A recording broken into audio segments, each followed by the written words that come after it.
أعوذ بالله السميع العليم من الشيطان اللعين الرجيم. بسم الله الرحمن الرحيم.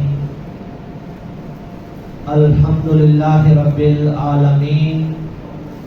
الصلاة والسلام على سيدنا ومولانا حبیب الہ العالمین ابی القاسم محمد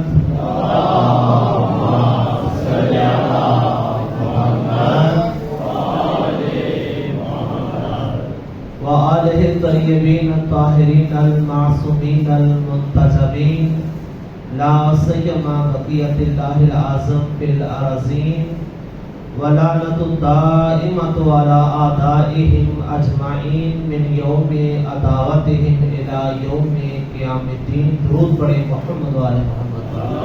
اللہم صل علی محمد و آل محمد. رب کائنات ہم سب کی اس عزا کو، اس عبادت کو اپنی بارگاہ میں قبول فرمائے اور حضرت صدیقہ طاہرہ کے قلب ناظرین کو ہم سب سے راضی و خوشنود فرمائے. خوشنودی سیدہ کے لیے صلوات کا آواز بلند. اللہم صل علی محمد و آل محمد. واجب الاحترام عزاداران مظلوم کربلا، میں تھوڑی دیر کے لیے آپ کی خدمت میں چند عرائض پیش کر کے آج کی شب جو کہ شام غریبہ کی شب ہے، مصائب کی شب ہے، اہل بیت اطہار کے لیے مصیبت کی شب ہے، آج زینب کی تنہائی کی شب ہے، اہل حرم کی تنہائی کی شب ہے، آج کے دن گریے کی شب ہے، آج کی رات سر پیٹنے کی رات ہے. میں زیادہ تو آپ کی خدمت میں چند جملے مسائل ہی پڑھنا چاہوں گا. فقط تیقناً آپ سب کی خدمت میں آج کے وارث اور ہمارے حقیقی سید و سردار حضرت حجت اجل اللہ تعالی فرجہ الشریف کی بارگاہ اقدس میں چاہتا ہوں کہ ہماری اس ذکر کے ساتھ ایک دفعہ پھر حاضری ہو جائے، چونکہ اس اشرے کے اندر کتاب شریف اصول کافی میں باب عرض الاعمال کی ایک حدیث سنائی تھی. مولا نے فرمایا واللہ لتعرضن اعمالکم کل صباح و کل مساء، خدا کی قسم ہر صبح اور ہر شام کو تمہارے اعمال ہمیں پیش کیے جاتے ہیں. ہم دیکھتے ہیں کہ تم نے شام سے صبح تک کیا انجام دیا اور پھر صبح ہونے سے لے کر رات تک کیا کیا.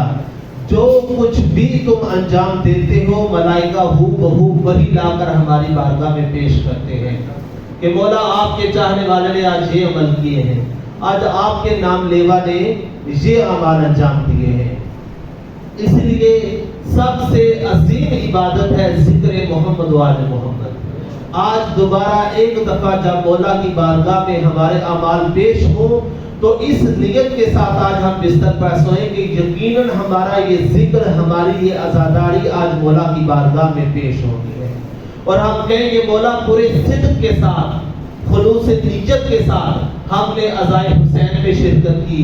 ہم نے آج آپ کے سامنے، مجھے یقین تھا جب میں سو رہا ہوں گا اور فرشتے میرا نامہ اعمال پورے دن کا لے کے آپ کے سامنے پیش ہو جائیں گے تو اس نامہ اعمال میں سوائے خلوص کے کوئی اور چیز درج نہ ہو، کیونکہ ان کو سوائے خلوص کے کوئی اور چیز ہے ہی نہیں جو ہم کو اہل بیت کے قریب کر سکے. تو اسی نیت سے چند دقیقے میں آپ کی خدمت میں مظلوم کربلا کا ذکر کروں گا. عزیزان من، اگر انسان بغیر معرفت کے 1000 سال بھی عبادت کرے تو وہ اس کو اس کے مقصد میں کامیاب نہیں کروا سکتی، اور اگر معرفت کے ساتھ ایک سجدہ بھی ہو جائے تو انسان کی نجات کے لیے کافی ہے. میں آج کی مجلس میں جو میں نے گزشتہ 9 مجلسیں پڑھی ان کو خلاصہ کر رہا ہوں. معرفت کیسے حاصل ہوتی ہے، میں معرفت کس کو کہوں گا؟ تعریف معرفت یہ ہے یا کیفیتن یتجلی بہا صفات صاحبہا علی طالب المعرفہ. معرفت اس کیفیت کا نام ہے کہ انسان جس کی بھی معرفت حاصل کرے اس کی صفات معرفت حاصل کرنے والے کے اوپر اپنا سایہ اور عکس ڈالتے ہیں. تو ہمیں سمجھ لینا چاہیے ہماری زندگی کے اوپر، ہمارے وجود کے اوپر اگر اہل بیت اطہار کی صفات کا سایہ ہے تو ہم کو ان کی معرفت حاصل ہے. توجہ فرما رہے ہیں؟ معرفت معلومات کا نام نہیں ہے. معرفت یہ نہیں کہ اہل بیت کون ہے، معرفت یہ ہے کہ اہل بیت کیا ہے. توجہ فرما رہے ہیں؟ لہذا جس دن ہمیں یہ پتا چل جائے کہ نہ فقط یہ کہ آج دنیا میں ہزاروں لوگ ذکر حسین کر رہے ہیں، خدا صاحب کا ذکر حسین قبول فرمائے، اگر کوئی یہ سمجھ کر ذکر حسین کر رہا ہے کہ وہ نواسہ رسول ہیں، اگر کوئی یہ سمجھ کر ذکر حسین کرے کہ وہ امیر المومنین علی بن ابی طالب کے فرزند ہیں، اگر کوئی یہ سمجھ کر ذکر حسین کرے کہ وہ چونکہ حضرت صدیقہ طاہرہ کے فرزند ہیں، تو اس نے ابھی تک یہ سمجھا کہ حسین کون ہے. اور جو حسین کو حسین سمجھ کر ذکر سید الشہداء کرے یہ وہ ہوتا ہے جس کو پتہ چل گیا ہو حسین کیا ہے، کون ہے سے کیا ہے تک کا سبب معرفت کہلاتا ہے. توجہ فرما رہے نہیں فرما رہے؟ اور معرفت کی پہلی سیڑھی کا نام ہے ادب. جس دن اہل بیت کی نسبت ہمارا وجود سراپا ادب بن جائے یہ معرفت کا رزق ہمیں ملنا شروع ہو جاتا ہے. بلکہ یوں کہوں کہ آفتاب معرفت کی کرنیں میرے وجود کو منور کرنا شروع کر دیتی ہیں. بلکہ یوں کہوں کہ معرفت کی تجلیات ملائکہ لے کر صبح شام میرے اوپر نازل ہونا شروع ہو جاتے ہیں. آپ دیکھیں سید الشہداء جب آ رہے تھے وہاں سے کوفہ سے، مدینہ سے کوفہ کا سفر کر رہے تھے، کربلا پہنچے نہیں تھے. ایک مقام پر جب حضرت ہور نے مولا کا راستہ روکا تو مولا نے ایک جملہ کہا تھا، عربی محاورہ ہے. امام حسین علیہ السلام نے فرمایا سقلت کا امت، تیری ماں تیرے غم میں روئے، تو نے کیوں میرا راستہ روکا ہے؟ تو حضرت ہور نے پتہ کیا جواب دیا؟ علماء فرماتے ہیں، یقین کریں تو محققین فرماتے ہیں کہ ہور کی تمام معرفت اسی ایک جملے کے اندر ہے. ہور نے کہا مولا آپ نے تو میری ماں کا نام لے کر مجھے ڈانٹا ہے، لیکن میں کیا کروں، آپ کی ماں اتنی عظمت والی ہے کہ میں یہاں اس کربلا کے ریگستان میں ان کا نام لینا بھی ادب کے خلاف سمجھتا ہوں. تو جو ہے یا نہیں؟ تکبیر،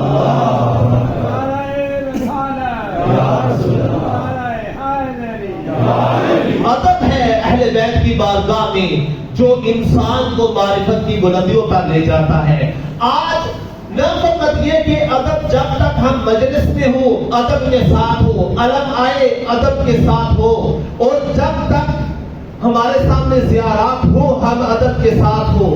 عزیزان من توجہ فرمائیں، ایک نقطہ، ادب اگر معرفت کے ساتھ ہوگا 24 گھنٹے ہمارے ساتھ رہے گا، اور ادب اگر جذبات کے ساتھ ہوگا تھوڑی دیر رہے گا پھر ختم ہو جائے گا. میرا جملہ دوبارہ سنے، میں ایک بات کرنا چاہتا ہوں، ادب اگر جذبات کی وجہ سے ہو اس کی عمر بہت تھوڑی ہوتی ہے، وہ تھوڑی دیر کے لیے ہوگا پھر ختم ہو جائے گا. اور ادب اگر معرفت کی وجہ سے ہوگا پھر وہ 24 گھنٹے انسان کے وجود کے اندر باقی رہے گا. اکثر آپ نے دیکھا ہوگا جب بھی زیارت نکلتی ہے، چاہے شبیہ ذوالجلال کی زیارت ہو، چاہے تابوت کی زیارت ہو، چاہے ششماہی کی جھولے کی زیارت ہو، چاہے کوئی اور زیارت ہو، جیسے ہی زیارت آتی ہے لوگ زیارت کو چھونے کے لیے، مس کرنے کے لیے ایک دوسرے کے اوپر دوڑ رہے ہوتے ہیں. لیکن تھوڑی دیر بعد یہی زیارت ہوتی ہے اور یہی لوگ دائیں بائیں جا رہے ہوتے ہیں، کسی کو خیال نہیں ہوتا کہ ہمارے پیچھے زیارت بھی پڑی ہوئی ہے یا نہیں. ایسا ہوتا ہے یا نہیں؟ آپ نے دیکھا ہے یا نہیں؟ ایسا کیوں ہوتا ہے؟ اس لیے کہ وہ جو ٹمپریری اور وقتی طور پر ادب آ چکا ہوتا ہے وہ جذبات کی وجہ سے ہوتا ہے، اور جذبات کی اپنی عمر چونکہ بہت مختصر ہوتی ہے، اس لیے کہ جو چیز بھی جذبات کی لہر پر سفر کرتی ہے اس کی بھی عمر بہت تھوڑی ہو جاتی ہے۔ اور اگر ادب آپ کا جذبات کی وجہ سے ہو تو وہ موقتاً ہوتا ہے، پھر ختم ہو جاتا ہے، لیکن ادب اگر معرفت کی وجہ سے ہو پھر چاہے جو مرضی ہو جائے انسان سراپا ادب بن کر رہتا ہے۔ میں نے واقعہ ذکر کیا تھا یہاں پر علامہ امینی کا، صاحب الغدیر کا، امیر کائنات کی ولایت کو ثابت کرنے والی ہستی کا، ایک رات اپنی زندگی کے آخری لحظے میں وہ جب نماز پڑھ چکے اچانک جلدی سے جائے نماز کو اٹھایا تو سجدے کا خاک شفا کی جو تھی وہ کہیں دائیں بائیں گم ہو گئی، اور ان کے کمرے میں اچانک چراغ بھی غل ہو گیا، بجھ گیا، روشنی نہیں تھی۔ علامہ ساری رات ایک کونے میں کھڑے رہے۔ جب صبح کے وقت ان کے شاگرد نے پوچھا آپ کی طبیعت بھی ناساز ہے اور آپ بتا رہے ہیں آپ ساری رات ایک کونے میں کھڑے رہے تھے، صبح کے قریب وہ شخص چراغ لے کر آیا کہ اب نماز کا وقت قریب ہے تو میں ان کے کمرے میں جاؤں؟ تو جانتے ہیں علامہ امینی نے کیا جواب دیا؟ انہوں نے کہا ٹھیک ہے، میں بیمار تھا، کھڑا ہونا میرے لیے سخت تھا، لیکن بارگاہ حسین میں ادب کا تقاضا یہ تھا، مجھے پتہ نہیں تھا خاک شفا شمال کی طرف گری یا جنوب کی طرف گری ہے، مشرق کی طرف یا مغرب کی طرف، میں جس وقت بھی جس سمت میں بھی ٹانگیں کرتا لیٹتا تو مجھے ڈر یہ تھا کہیں خاک شفا کی بے ادبی نہ ہو جائے، اس لیے میں نے ساری رات کھڑا رہنا تو گوارا کیا، خاک شفا کی طرف قدم کرنا بھی گوارا نہ کیا۔ جو اس طرح سے با ادب ہو جائیں وہ بارگاہ حسین سے جوڑنا بار بار کے جاتے ہیں، با ادب با نصیب ہوتا ہے۔ جتنا زیادہ ہم سراپائے ادب بنیں گے، جتنا زیادہ ہم اپنے وجود کو ادب سے بھر دیں گے، یاد رکھیں اتنا زیادہ ہم بارگاہ امام حسین سے کچھ حاصل کرنے کے قابل ہو جائیں گے۔ معروف حدیث ہے، سلوات پڑھیے گا محمد علیہ محمد۔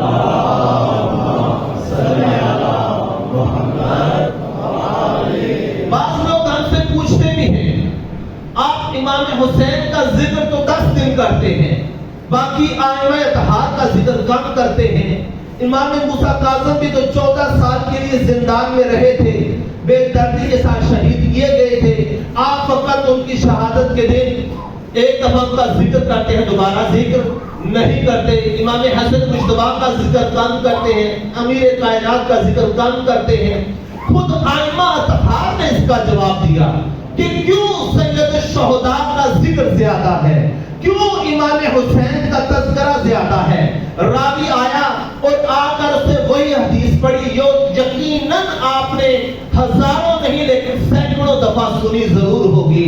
وہ کیا ہے؟ وہ خاتم الانبیاء کی معروف حدیث ہے کہ نبی مکرم اسلام نے فرمایا ان الحسین مصباح الہدی و سفینۃ النجاۃ، حسین چراغ ہدایت ہے اور کشتی نجات ہے۔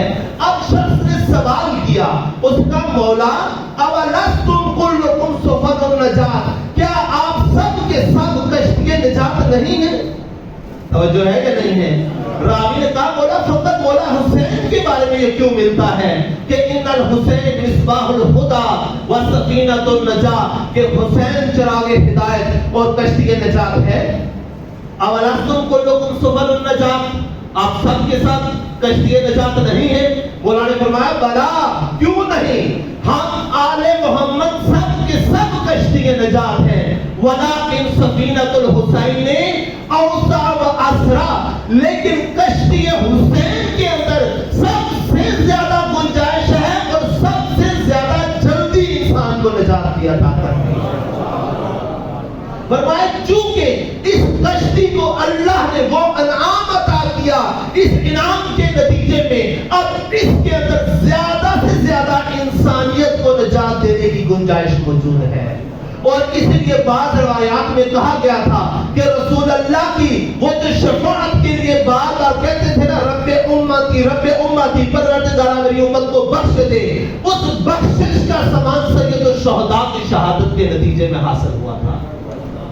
فرمایا تمام انبیاء، تمام ائمہ مل کر قیامت کے دن ایک بڑی سب ہوگی ان گناہگاروں کی جن کو جہنم بھیجنا ہوگا، کچھ تو ویسے ہی بخشے جائیں گے، برزخ میں بخشے جائیں گے، تمام مل کر ایک سب کو نجات دیں گے، ایک سب کی شفاعت کریں گے۔ امام حسین 4000 نفوس پر میں سب کو نجات اور بخشش عطا کریں گے۔ یہ اتنی زیادہ گنجائش ہے سید الشہداء کے اندر۔ عزیزان من، یہ ادب ہے انسان کا، جہاں پہ بھی ہو۔ عاشورہ کا پیغام یہی ہے، کربلا کا پیغام یہی ہے۔ آج اندھیرے ہیں، آج تاریکیاں ہیں، آج ظلمتیں ہیں، لیکن عزیزان من، اگر ایک جگہ پر اندھیرا چھا جائے، اسلحہ لے کر انسان اندھیرا بھگانا چاہے بھگا نہیں سکتا۔ ایک جگہ پہ تاریکی آ جائے، تاریکی کا علاج پتھراؤ کرنے سے بھی نہیں ہے، تاریکی کا علاج گالی گلوچ دینے سے بھی نہیں ہے، دست و گریباں ہونے سے ظلمت دور نہیں ہو جاتی، ایک دوسرے کا دامن پکڑنے سے تاریکیاں دور نہیں ہو جاتی۔ ایک بچے سے بھی پوچھو اگر اندھیرا ہو جائے تو کیا کرنا چاہیے، وہ کہے گا چراغ روشن کر لینا چاہیے۔ اور رسول اللہ تو 1400 سال پہلے فرما کے گئے تھے، اے میری امت، میں جو اللہ کا بشیر اور نذیر ہوں، میں جو تمہیں ڈرانے والا بھی ہوں، تم کو ڈرا رہا ہوں، تمہارے اوپر ایسے فتنے آئیں گے، ایسی مصیبتیں نازل ہو جائیں گے کہ تم آپس میں لڑ رہے ہوگے، جھگڑے کرو گے، ایک دوسرے کے اوپر کفر کے فتوے لگاؤ گے، تمہارے اندر تعصب کی تاریکی آ جائے گی، تمہارے اندر لسانیت کے مسائل اٹھ جائیں گے، تمہارے اندر جہالت آ جائے گی۔ جہالت کے اندھیرے کو بھگانا ہو تب بھی ایک علاج، تعصب کو دور کرنا ہو تب بھی ایک علاج، غرض یہ کہ کائنات کے کسی بھی گناہ کے اندھیرے کو دور کرنا ہو، وہاں حسین جیسے چراغ سے مدد لے لینی چاہیے۔ ان الحسین مصباح الہدی و سفینۃ النجات، حسین چراغ ہدایت ہیں، جہاں پر یہ چراغ جلیں گے وہاں پر روشنیاں ہوں گی۔ عزیزان من، اور اسی چراغ کے گرد امت کو اکٹھا کرنا ہے۔ ابھی آپ سب نے مل کر میرے ساتھ ہم نے بارگاہ حضرت حجت میں اپنے امام وقت کی بارگاہ میں ایک وعدہ کرنا ہے، پھر اس کے بعد میں مسائل کی طرف آؤں گا۔ وہ کیا وعدہ ہے؟ مولا، جس طریقے سے تو نے مجھے بارگاہ حسین کا شعور عطا کیا، مجھ کو اس سال رزق معرفت عطا کیا، اور میں اس بارگاہ کے اندر آ کر آج آپ کے وجود ناظرین سے یہ عہد کرتا ہوں، یہ وعدہ کرتا ہوں، جس طرح سے میرا دل روشن ہوا میں دوسرے دلوں کے اندر بھی یہ روشنی منتقل کروں گا۔ مولا، میرا آپ سے وعدہ ہے، اور یہ میں وعدہ کیسے کروں گا؟ دوسروں کو بھی نجات دوں گا۔ عزیزان من، جب کبھی بھی اگر آپ نے لائف جیکٹ پہن لی ہو جہاں سارے ڈوب رہے ہو، اس کا مطلب کیا ہے؟ اگر تم کو نجات مل گئی تو دوسروں کو بھی نجات عطا کرو۔ ایک بات کا مجھے جواب دیں، اگر آپ کے سامنے ایک شخص ڈوب رہا ہے تو آپ اس کو تیراکی کا طریقہ سکھائیں گے تو کیا وہ نجات پا جائے گا؟ یعنی ایک بندہ مر رہا ہے اور آپ کھڑے ہو کر اس کو فقط تیراکی کہے کہ بھائی یوں کرو، یوں ہاتھ مارو، یوں تو نہیں، یہاں پہ کیا کرنا ہوگا؟ یہاں پہ اس کا ہاتھ پکڑ کر اس کو باہر نکالنا ہوگا۔ عزیزان ایمان، اگر ہمارا کوئی دوست، اگر ہمارا کوئی عزیز، اگر ہمارا کوئی رشتہ دار جو بارگاہ حسین ابن علی سے دور ہے، جو مولا کی بارگاہ سے دور ہے، جس کو یہاں آنے سے ڈر لگتا ہے، اس کا ڈر ختم کر کے اس کو کشتی نجات پر سوار کرنا میرا اور آپ کا فریضہ ہے۔ یہ محرم کی شب آج شام غریبہ میں اپنے مولا سے، سید سجاد سے، زینب کبریٰ سے یہ وعدہ کر کے اٹھنا ہے، اگر آپ نے مجھے نجات دی، اگر آپ نے مجھے یہ شعور عطا کیا، اگر آج مجھے اپنے معرفت عطا کی، تو میں یہ وعدہ کرتا ہوں، اگر آج اکیلے آیا تھا، اگلے سال 10 افراد لے کر آپ کی بارگاہ میں حاضر ہوں گا۔ جتنے دور افراد ہیں ان کو اپنے ساتھ ملانا ہوگا، اور یہ کیسے ممکن ہے، میں کیسے کر سکوں گا؟ عزیزان، موافقۃ لدم الحسین، جب تک مولا امام حسین کے ساتھ میرا اور آپ کا رشتہ نہیں جڑ جاتا، وہ رشتہ کیسے جوڑتا ہے؟ آپ جانتے ہیں نا مولا نے آخری وقت کیا سزا دی تھی؟ حل من ناصر ینصرنا، ہے کوئی میری مدد کرنے والا جو میری مدد کرے؟ آپ جانتے ہیں کس کی مدد تھی؟ مولا کس کو بچانا چاہ رہے تھے؟ آپ جب مدینے سے نکلے لوگوں نے کہا مت جائیے، آپ نے خود فرمایا ان اللہ یشاء یرانی مقتولا، اللہ چاہتا ہے کہ میں اس کی راہ میں قتل ہو جاؤں اور وہ مجھے قتل ہوتا ہوا دیکھنا چاہتا ہے۔ لوگوں نے کہا ان بچوں کو ان عورتوں کو نہ لے کے جائیں، مولا حسین نے فرمایا ان اللہ یشاء یراہن سبایا، اللہ کی مشیت یہ چاہتی ہے کہ یہ عورتیں یہ بچے اس کی راہ میں قیدی بن جائیں۔ مولا جب ان کی قید کا آپ کو معلوم، اپنا قتل ہو جانا معلوم، اپنے بچوں کا ذبح ہو جانا معلوم، تو آپ کس کے لیے مدد پکار رہے ہیں؟ مولا نے کہا میں تو خود خدا کا عدلی مددگار ہوں کائنات کے لیے، اپنے لیے مدد نہیں چاہیے مجھے۔ اس دین کو جس کو کربلا میں نے اپنا خون دے کے سنجا ہے، آج جس کے اندر میں نے حیات ڈالی ہے، کون ہے جو میرے بعد میرے ساتھ وعدہ کرے کہ وہ جب دین کے اوپر مشکل آ جائے گی اپنا سب کچھ چھوڑ چھاڑ کر اس کو بچانے کے لیے میدان میں آ جائے گا؟ تو جو بھی مولا کی اس آواز کے اوپر، مولا کی اس پکار کے اوپر، حال میں ناصر کے اوپر ہم صدا ہونا چاہتا ہے، امام زمان سے وعدہ کرنا چاہتا ہے، وہ میرے ساتھ مل کر نعرہ لگائے لبیک یا حسین، لبیک یا حسین، لبیک یا حسین، لبیک یا حسین۔ یہ وعدہ ہے مولا، اگر آج آپ نے مجھے نجات عطا کی، مولا اگر آج میں آپ کے در کا غلام بنا، مولا اگر آج میں اپنے مادیت کی زنجیریں، اپنے تعلقات کی زنجیریں توڑ کر آپ کی مجلس تک پہنچایا ہوں تو انشاءاللہ میں باقیوں کو بھی لے کر یہاں پہنچوں گا انشاءاللہ تعالی۔ عزیزان من، یہ ایسے نہیں ہوا، یہ شعور ایسے نہیں آ گیا۔ آپ جانتے ہیں اس کے لیے مولا نے کیا کیا کھویا ہے؟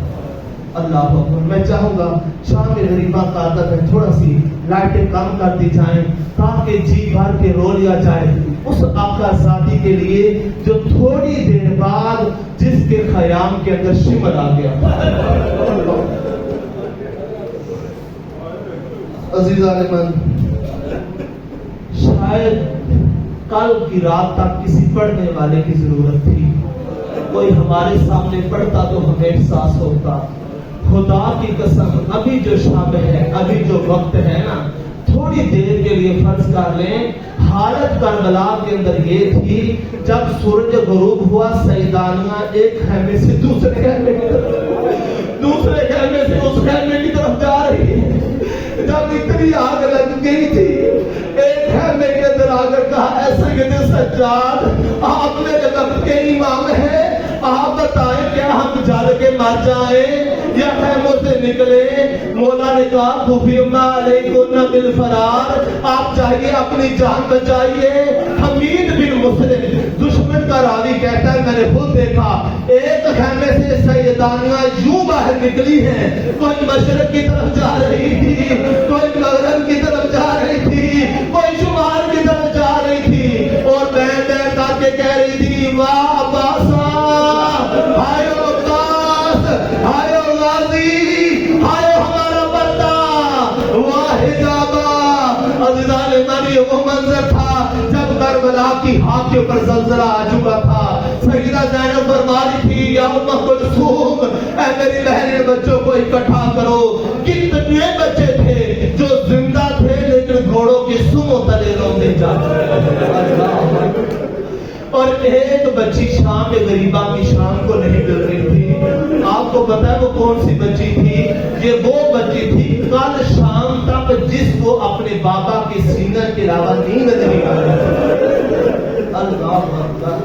باب الحوائج، جس کی بارگاہ میں دعائیں قبول ہوتی ہے نا، رقیہ بنت الحسین، سکینہ اسی کا نام ہے۔ میرے عزیزو، جس کی بچی ہو، اگر آپ کی بچی تھوڑی دیر کے لیے گھر میں نہ ملے، محلے میں نہ ملے، آپ کتنے بے چین ہو جاتے ہیں۔ اور جس کی بچی صحرا میں گم ہو جائے، جس کی بچی جنگلوں میں گم ہو جائے، حبیب بن مسلم کہتا ہے میں نے خود دیکھا جب سیدانیاں خیموں سے نکل رہی تھی نا، ایک 4 سالہ بچی تھی جس کے دامن میں آگ لگی ہوئی تھی. کہتے مجھے رحم آ گیا، میں دوڑتا ہوا بچی کے پاس گیا، لیکن مجھے دیکھ کے بچی نے دوڑنا شروع کر دیا. کہنے لگی تجھے اللہ کا واسطہ، میں حسین کی بیٹی ہوں، میں علی کی پوتی ہوں، مجھے ہاتھ نہ لگانا. کہنے لگا میں نے چاہا کہ بچی کے دامن کی آگ بجھاؤں، لیکن بچی دوڑتی دوڑتی ہاتھ پر گر گئی، مجھے ہاتھ لگانے نہیں دیا. میں قربان جاؤں، جب اس بچی کو ڈھونڈتے ڈھونڈتے ایک طرف جناب زینب کبریٰ ہے جو سنا دے رہی ہے اینا اینا سکینہ بنت الحسین، اور سکینہ کہاں چلی گئی ہو. ایک طرف وہ بھی ام کلثوم ہے جو آواز دے رہی ہے. یہی منظر تھا، یہی وقت تھا. چنانچہ تھوڑی دیر بعد بی بی فرماتی ہے مجھے قتل گاہ سے سسکیوں کی آواز آنا شروع ہوئی. بی بی فرماتی ہے جب میں پہنچی نا وہاں پہ میں نے کیا دیکھا، حسین کی 4 سالہ بیٹی ایک لاش کے ساتھ جس کا سر نہیں ہے اس کے ساتھ لپٹ لپٹ کر رو رہی ہے. میں نے کہا سکینہ میں تجھے وہاں ڈھونڈ رہی ہوں، میرے بیٹے تو کس کے ساتھ رو رہی ہے. کہا وہ بھی اماں یہ تو میرے بابا حسین ہے. میں نے کہا بیٹی بابا کو تو سر سے پہچانو گی، جس کا نام لباس رہا ہو، جس کا نام سر رہا ہو اس کو کیسے پہچانا تھا.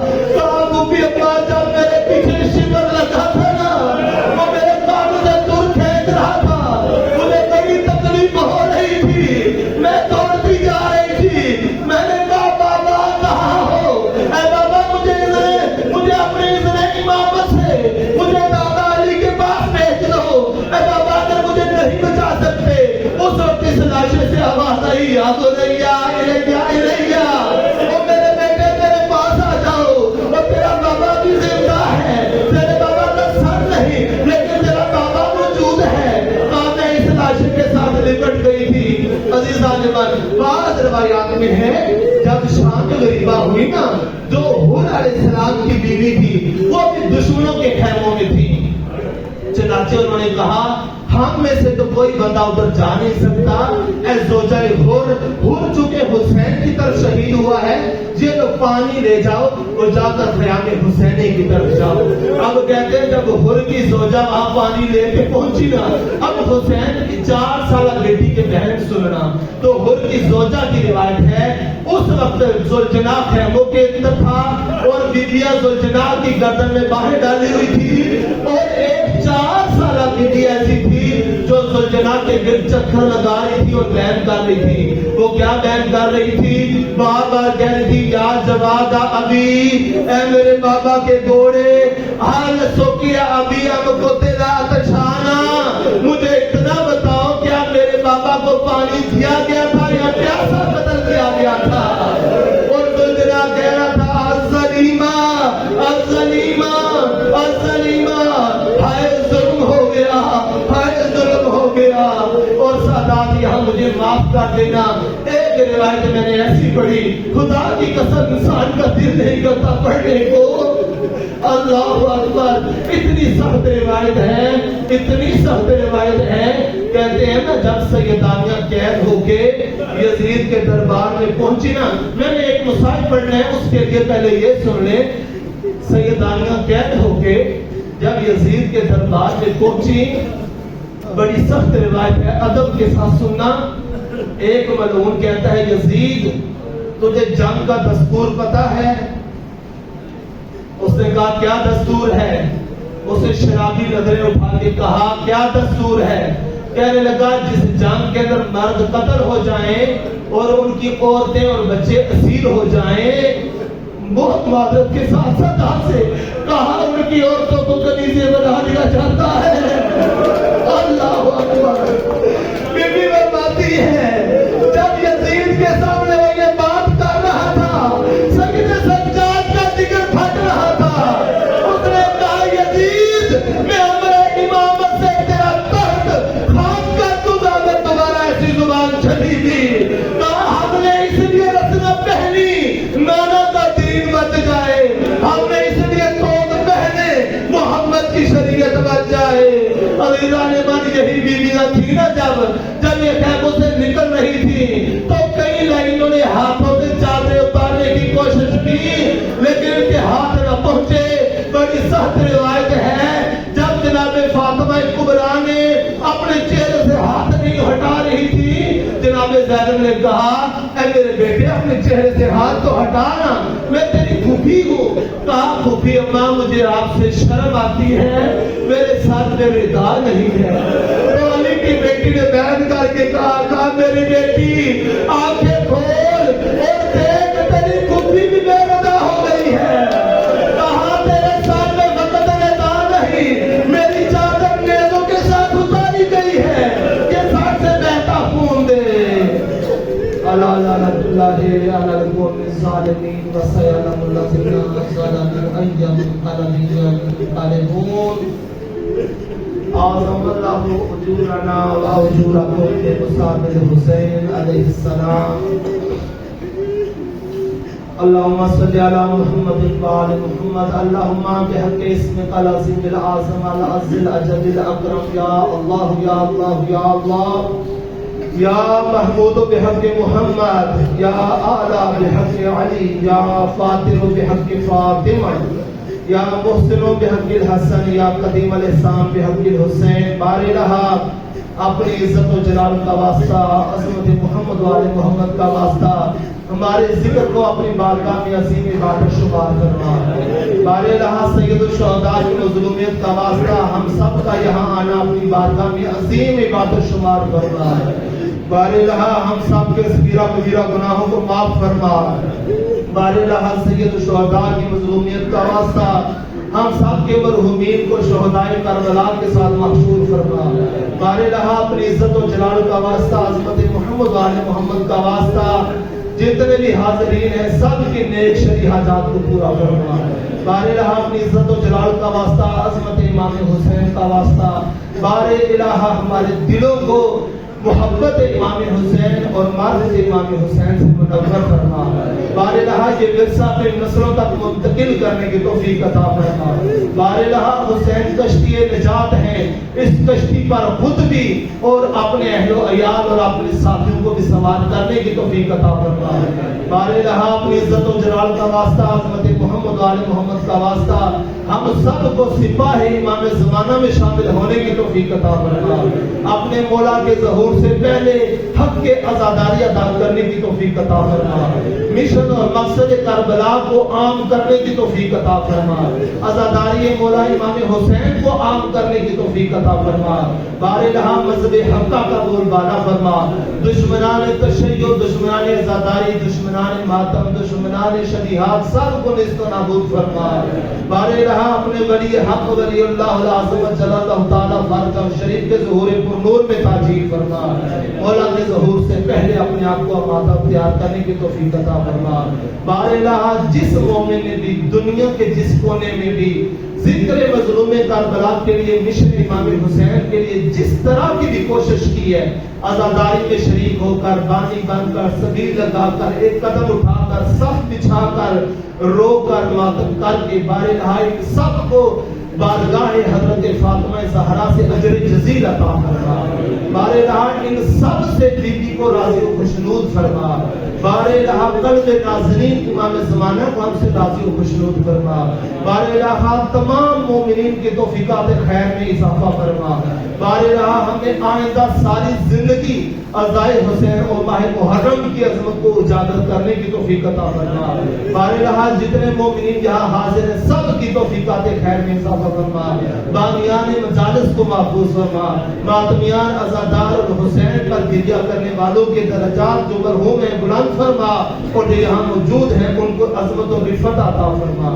بار الہ اپنی عزت و جلال کا واسطہ، عظمت محمد وآل محمد کا واسطہ علی مسجد کی جتنی بھی انتظامیہ ہے جو مرحوم ہو چکے ہیں ان کو شفاعت اہل بیت نصیب فرما، اور جو زندہ و موجود ہیں بار الہ ان کو ہر قدم پر نصرت امام ان کے شامل حال فرما۔